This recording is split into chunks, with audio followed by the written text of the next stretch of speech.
Mga kapuso, matapos ang 4 na araw, natagpuan na ang ginang na naiulat na nawala sa Angeles, Pampanga.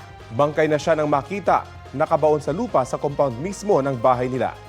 Balitang hatid ni James Agustin. Nakabaon sa lupa sa compound ng kanyang bahay sa Angeles City, Pampanga nang matagpuan ng mga otoridad. Alas 5 ng hapon kahapon ang bangkay ni Maria Teresa Tess Mamak, na 4 na araw nang napaulat na nawawala. Siya ang byuda ng dating kapitan ng Barangay Balibago. Kinilangan magukay ng soko na humigit kumulang 5 talampakan bago tuluyang nakuha ang bangkay. Inabot sila na mahigit 4 na oras. Ayon sa pulisya, nadiskubre ang kahina-hinalang hukay sa gilid ng mga kulungan ng baboy. Nung ating itong tiningnan ay lumabas yung paanong biktima. So yun, patawag na tayo ng soko at ipinases na ito ng soko hanggang sa ito ay maukay at maihaw na doon sa libingan at positibo ang kinilala ng ating kanyang mga kamag-anak at ng mga anak ng biktima. Sabi ng pulisya, sa lalim ng hukay, posibleng nakahanda na raw ito bago pa isinagawa ng sospek ang krimen. Base sa aming investigasyon, ito ay pinaghandaan sapagkat hindi kayang gawin ito ng ganong kabilis lang. Kaninang madaling araw, isinailalim na sa autopsy ang bangkay ng biktima para matukoy ang sanhi ng kanyang pagkamatay. Ayon sa source ng GMA Integrated News, nakitaan ng sugat sa ulo ang biktima na posible raw mula sa matigas na bagay. Hinihintay pa ang resulta ng autopsy. February 12 nang mapaulat na nawawala ang biktima. Sa kuha ng CCTV sa compound ng kanilang bahay, makikita ang isang lalaki na lumabas bandang alas 7:20 ng gabi. Tinukoy ng mga kaanak ang lalaki na driver nila ng mahigit 20 taon.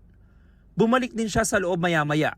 Matapos ang ilang minuto, dumaan ang puting sasakyan ng biktima. Alas 7:30 maririnig sa CCTV ang sigaw ng isang babae sa loob ng bahay na pinaniniwalaang sa biktima. Pagsapit ng alas 8:30 ng gabi, makikita ang puting sasakyan na palabas ng compound.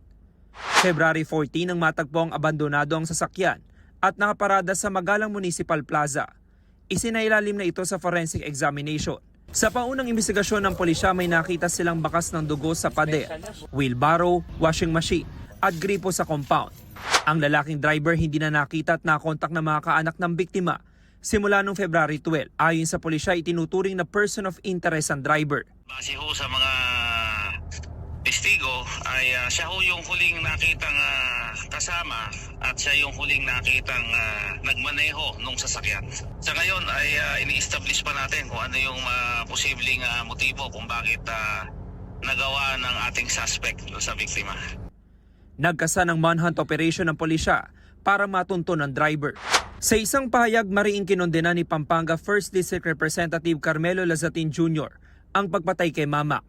Nagalok din siya ng 200,000 pisong pabuya sa sino mang makapagbibigay ng impormasyon sa kung sino ang pumatay sa biktima. Kumuha na ng DNA sample ang pulisya mula sa bangkay ng biktima para i-cross-match sa mga bakas ng dugo na nakita sa ilang bahagi ng compound at maging sa sasakyan ng biktima. Inalam pa ng pulisya ang motibo sa krimen. James Agustin, nagbabalita para sa GMA Integrated News.